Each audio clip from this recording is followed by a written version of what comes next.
La protection de l'espace aérien est un enjeu vital pour la sécurité nationale. Une intrusion ennemie peut avoir des conséquences catastrophiques, qu'il s'agisse d'une attaque directe, d'une reconnaissance hostile ou du tir d'un missile. Aujourd'hui, les menaces se diversifient et deviennent plus difficiles à intercepter. Chasseurs et bombardiers ennemis, missiles balistiques et hypersoniques, drones et missiles de croisière. La question est donc simple.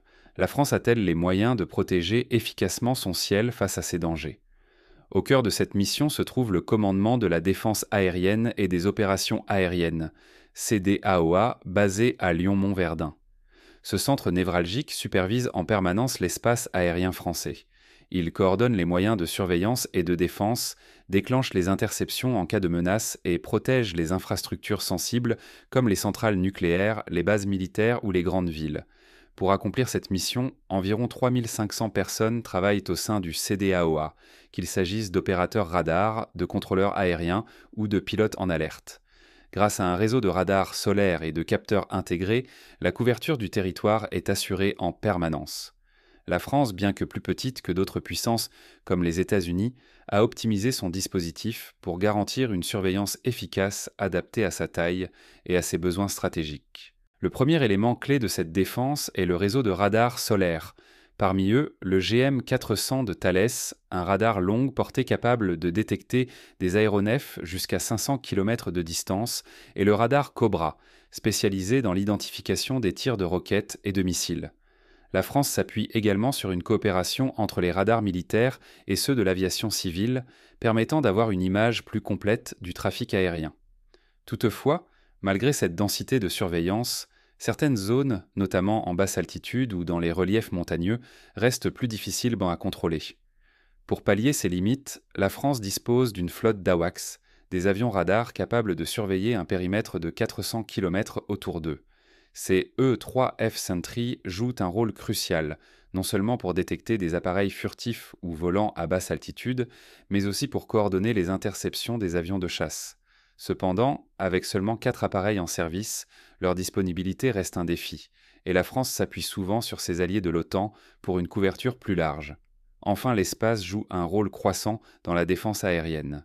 La France a mis en place des satellites militaires comme la composante spatiale optique, CSO, qui fournit des images de haute résolution pour suivre les mouvements ennemis, et le radar spatial Graves, capable de détecter et suivre les objets en orbite.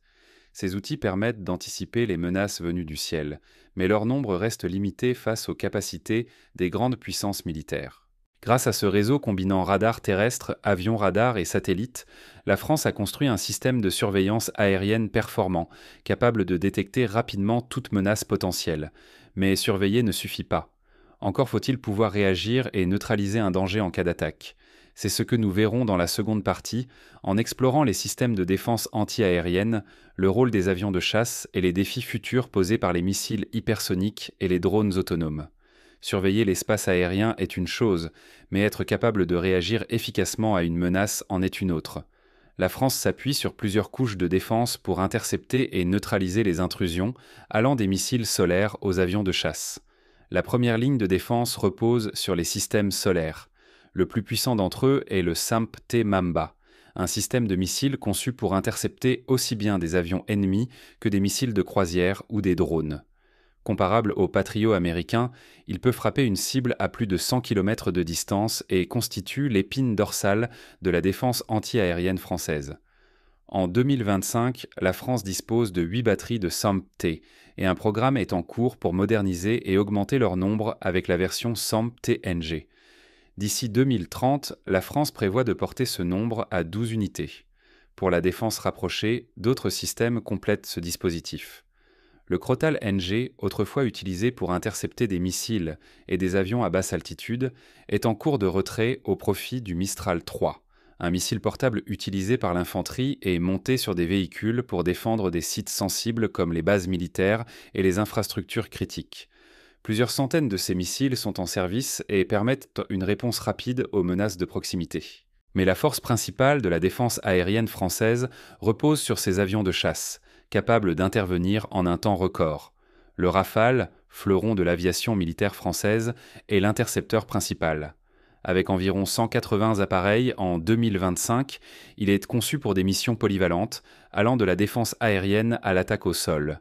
Son radar avancé et ses missiles Météor, capables d'abattre une cible à plus de 150 km, lui donnent un net avantage sur de nombreux adversaires potentiels.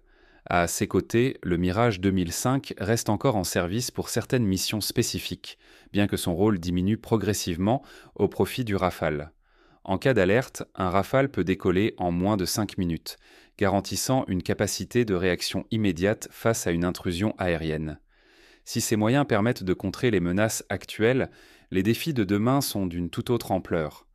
L'une des préoccupations majeures est l'arrivée des missiles hypersoniques capables de voler à des vitesses supérieures à Mach 5 en manœuvrant pour éviter les interceptions.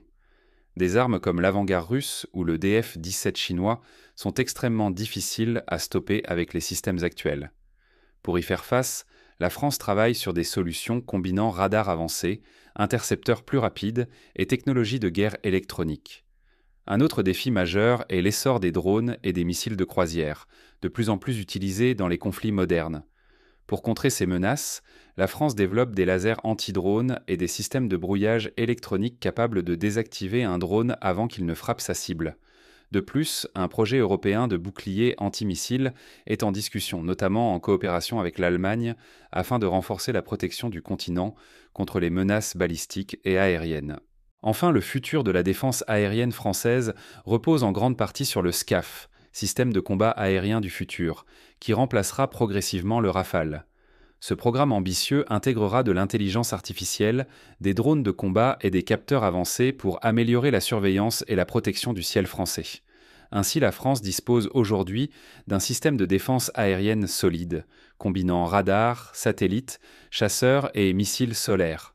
Sa capacité à réagir rapidement est un atout majeur, mais les défis futurs, notamment les missiles hypersoniques et les drones autonomes, nécessitent des évolutions constantes. Si la France veut rester parmi les nations capables de protéger efficacement leur espace aérien, elle devra continuer à innover et à renforcer ses moyens de défense face aux menaces de demain. Ainsi, en 2025, la France continue de renforcer son bouclier aérien. De ces radars de dernière génération aux Rafales prêts à décoller en quelques minutes, notre pays dispose d'une défense solide face aux menaces actuelles. Mais avec l'évolution des armes, comme les missiles hypersoniques et les drones autonomes, l'avenir de la défense aérienne se joue déjà aujourd'hui. La question n'est plus de savoir si la France est prête, mais plutôt si elle saura s'adapter à ces nouveaux défis pour rester en tête. La guerre du futur ne se gagnera pas seulement dans les airs, mais aussi grâce à une innovation constante pour défendre notre ciel et nos territoires.